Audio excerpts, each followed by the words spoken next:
طارق بن زیاد ایک جوان شہزادہ ہے، ایک سپاہی ہے، اور جوانی ایسی، قوت اور جوش و جذبہ ایسا کہ سب سے پہلے بیڑا اٹھاتا ہے اور کہتا ہے میرے محمد عربی صلی اللہ علیہ وسلم کا پیغام میں یورپ کی سرزمین پر لے جانا چاہتا ہوں۔ یورپ کی سرزمین عیسائیوں سے بھری ہوئی، مسیحیوں سے بھری ہوئی، صلیبیوں سے بھری ہوئی، اور بہت سخت قسم کے عیسائی تھے۔ اس وقت جانے کے لیے عرب اور یورپ کے بیچ میں ایک سمندر تھا، میڈیٹرین سی آج بھی اس کو کہتے ہیں، آج بھی ہم نے دیکھا ہے بحر متوسط ایک سمندر حائل ہے۔ اس سمندر کا سفر طے کر کے ان مجاہدین کو جانا تھا۔ طارق بن زیاد اپنے جوان لشکریوں کو لے کر سمندر کا سفر طے کرتے ہیں۔ سب سے پہلے کہاں اترے؟ اسپین میں اترے، جس کو اندلس کہا جاتا ہے۔ طارق بن زیاد وہاں اترنے کے بعد ساری جگہ کا معائنہ کیا، نئی زمین ہے، نیا علاقہ ہے، نئے لوگ ہیں، عرب کہاں یورپ کہاں، دونوں کی تہذیب الگ، دونوں کی زبانیں الگ، دونوں کا کلچر الگ۔ نئی زمین پر آئے، اب ایک بار پھر مڑ کر کے اپنے لشکریوں کی طرف دیکھا، جوان تھے، بھری جوانی تھی سپاہیوں کے اندر، اور کشتیاں بھر بھر کر کے آئے تھے۔ سب کو بلا کر کے کہا طارق بن زیاد ایک تمہارے درمیان پیغام دینا چاہتا ہے، آج کی شام تک جسے واپس عرب لوٹنا ہے وہ لوٹ جائے، اور جسے رہنا ہے وہ یہی رہ جائے۔ کوئی ہے جو لوٹنا چاہتا ہے؟ شام تک کا وقت ہے۔ شام ہو گئی، ایک بھی سپاہی واپس جانے کی بات نہیں کیا۔ جب کوئی نہیں اٹھا، طارق بن زیاد کھڑے ہوتے ہیں۔ جو لکڑیوں کی کشتیاں آئی تھی کنارے، سب پر گھی اور تیل ڈال کر کے آگ لگا دیا، لکڑیوں کی تھی، جلنے لگ گئی۔ مجاہدین نے پوچھا یہ ہماری سواریاں ہیں، انہیں کیوں جلایا جا رہا ہے؟ طارق بن زیاد نے کہا تاکہ کسی کے اندر بھاگنے کی جرت بھی نہ ہو، خیال بھی نہ ہو۔ ہم رسول اللہ کے وہ دیوانے ہیں، جہاں جائیں گے یا تو جھنڈا گاڑیں گے یا اپنی قبر میں دفن ہوں گے۔ ہم جہاں جائیں گے یا تو ہماری قبر بنے گی یا تو ہمارا پرچم لہرائے گا۔ طارق بن زیاد کا یہ جوش، یہی جوش تھا، یہی ولولہ تھا۔ ان مجاہدین نے پہلا قدم رکھا اور اللہ نے بھی انہیں فتح مبین عطا فرمایا۔ یورپ کی سرزمین سمٹتی چلی آئی ان تابعین اور کچھ صحابہ کے قدموں میں۔ یہ یورپ کی سرزمین ایسے آتی گئی، ایسے آتی گئی کہ ایک وقت ایسا آیا کہ اس اسپین پر اسلامی حکومت کا راج تھا۔ 750 سال تک اسلامی حکومت کا پرچم بلند ہوا۔ یہیں سے پورے یورپ میں اسلام پھیلایا گیا۔ آج بھی یورپ کے جن علاقوں میں اسلام پھیلا ہے وہ اسی یورپ کے اس ملک کے ذریعے سے پھیلا۔ طارق بن زیاد کی قبر پر اللہ لاکھوں رحمتیں نازل فرمائے، ان کی قبر پر مولا ابر رحمت نازل کرے کہ جس ایک جوان کے جذبے نے پورے بر اعظم ایک کانٹیننٹل کو اسلام کے دامن میں داخل کیا ہے۔ عزیزان گرامی، اسلام تیرے چاہنے والوں میں کتنے گوہر، کتنے لال و موتی چھپے ہوئے ہیں۔ ہم تاریخ میں آگے بڑھ کر کے آتے ہیں تو پھر ایک مجاہد کا نام آتا ہے جسے صلاح الدین کہا جاتا ہے۔ صلاح الدین ایوبی کون ہے؟ ایک وہ مجاہد ہے، سپاہی تھا اور نور الدین زنگی کی تربیت میں رہنے والا، کشا کشاں چلتا تھا۔ بسا اوقات ایسا تھا کہ خاندان الگ تھا، بڑے لوگوں کا، پیسے والوں کا خاندان تھا، لیکن اللہ جس کا دل بدل لے اور جس کو کام پر لگائے تو پھر دنیا کے تماشوں سے اس کا جی اٹھ جاتا ہے۔ وہ نکلا۔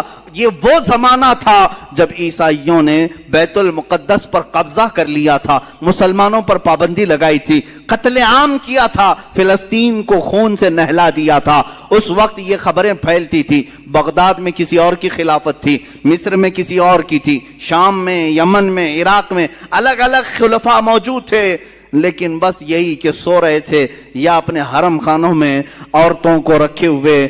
بہت سارے الگ الگ اسلامی خلفاء میں بھی بعض عیاشیاں آئیں۔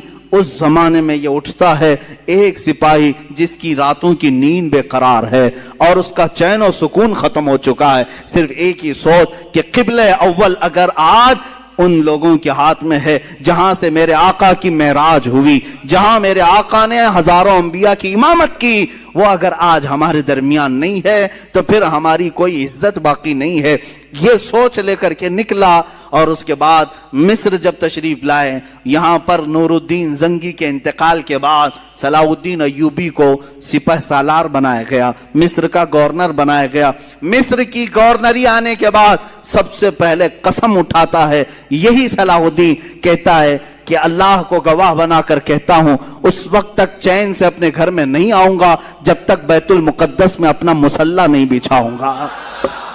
اتنا ہی نہیں, ایک جگہ سے گزرتے ہوئے ایک بڑھئی کو دیکھا جو ممبر بنا رہا تھا اور پوچھا بہت خوبصورت ہے, میں خرید لوں؟ کہا لے لو. کہا اسی دن یہ نیت کر لیا کہ اس ممبر کو میں بیت المقدس میں ضرور لگاؤں گا.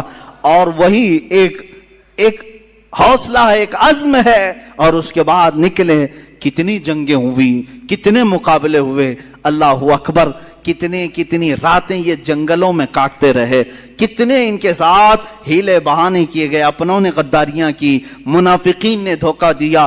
تقریباً زندگی پر 12 مرتبہ خونی حملے کیے گئے, سر پر وار کیے گئے, کندھے پر وار کیا گیا.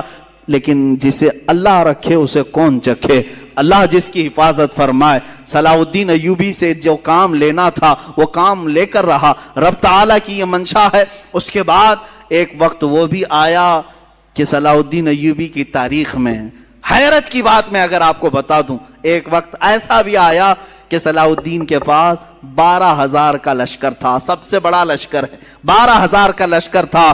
عیسائی کھار کھائے ہوئے تھے, ہر جنگ میں ہارتے تھے, شکست کھاتے تھے.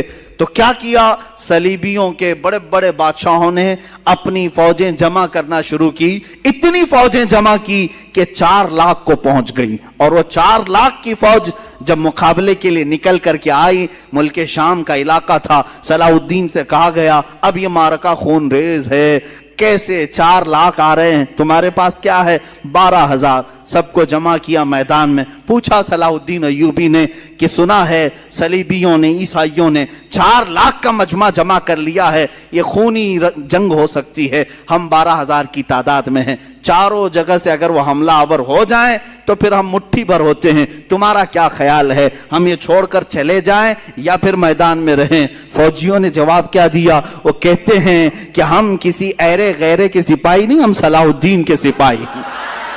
اللہ کے شیروں کو آتی نہیں روباہی, آئی نے جواں مردہ حق گوئی وہ بے باکی. اقبال نے سچ کہا تھا, اللہ کے شیر کبھی لومڑی بننا پسند نہیں کرتے, میدان جنگ میں اڑ جاتے ہیں. اس کے بعد ہوا یہی, تاریخ نے دیکھا صلاح الدین ایوبی کی 12,000 کا یہ لشکر میدان میں اترا. 4 لاکھ کی فوج کو انہوں نے 3 دن کے اندر اپنی سیاسی بصیرت سے ایسے ٹکڑوں میں تبدیل کیا کہ تقریباً 8 ٹکڑوں میں الگ الگ انہیں بانٹ دیا, الگ الگ طریقے سے.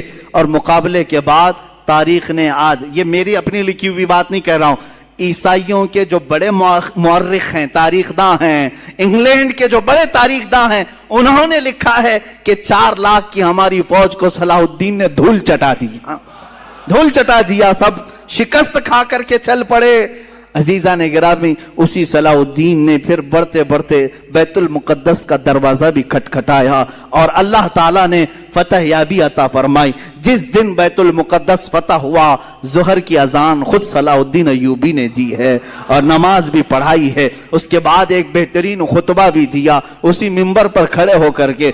بیت المقدس فتح ہونے کے بعد کرنا کیا چاہیے تھا؟ جنہوں نے مارا تھا مسلمانوں کو انہیں پکڑ لیتے, جنہوں نے مسلمانوں کا مال لوٹا تھا انہیں پکڑ لیتے, جو وہاں عیسائی تھے. نہیں, صلاح الدین ایوبی نے بیت المقدس کے دروازوں سے آواز لگائی کہ جو امن کے ساتھ رہنا چاہتا ہے صلاح الدین اس کے لیے امن کے دروازے کھولتا ہے, اور جو جانا چاہتا ہے جتنا مال یہاں سے لے کر جا سکتا ہے, کسی کی گردن پر تلوار نہیں رکھی جائے گی. یہ بھی انگریز تاریخ دان نے لکھا ہے کہ اتنا زیادہ معاف کرنے والا کسی جرنیل کو ہم نے دنیا میں نہیں دیکھا.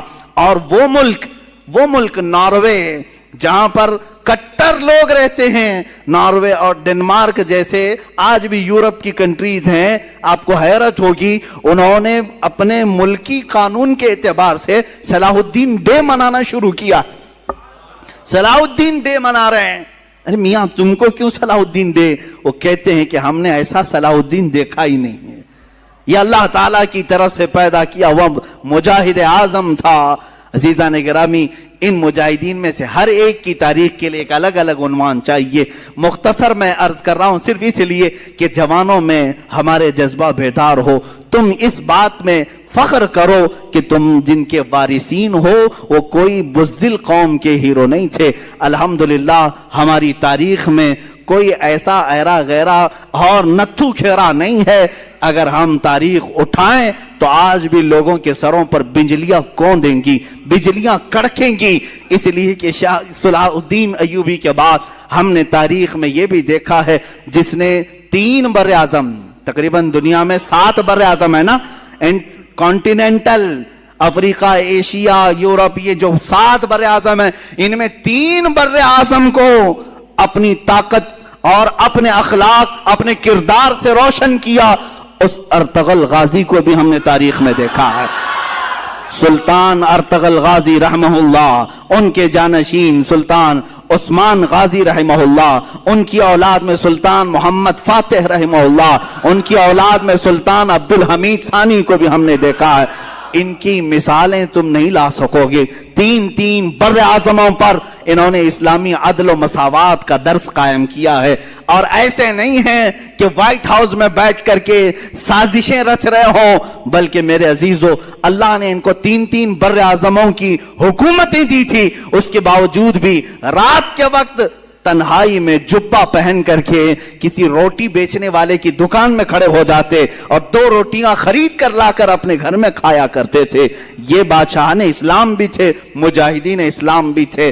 اس فاتح قسطنطنیہ جس کی بشارت میرے آقا نے حدیث پاک میں دی ہے کہ قسطنطنیہ فتح کرنے والا وہ پہلا لشکر بغیر حساب و کتاب کے جنت میں جائے گا، وہ کون تھا؟ وہ سلطان محمد فاتح ہے جو ارطغرل غازی کی اولاد میں سے تھے۔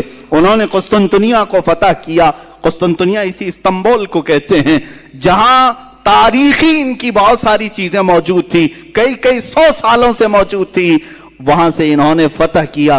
ابھی آپ نے سنا ہوگا 1 سال پہلے مسجد آیا صوفیہ کا ایک بڑا مسئلہ چلا تھا، بہت لوگوں کے پیٹ میں درد ہو رہا تھا کہ رجب طیب اردگان نے اس کو مسجد میں تبدیل کر دیا، وہ میوزیم تھی۔ یہ تاریخ چھپا رہے ہیں، کوئی میوزیم نہیں تھی، یہ سلطان محمد فاتح کی فتح کی ہوئی مسجد تھی، انہوں نے خریدا تھا، چرچ تھی، سیدھے صاف کیوں نہیں بولتے؟ میوزیم تھی؟ میوزیم نہیں ہے، چرچ تھی۔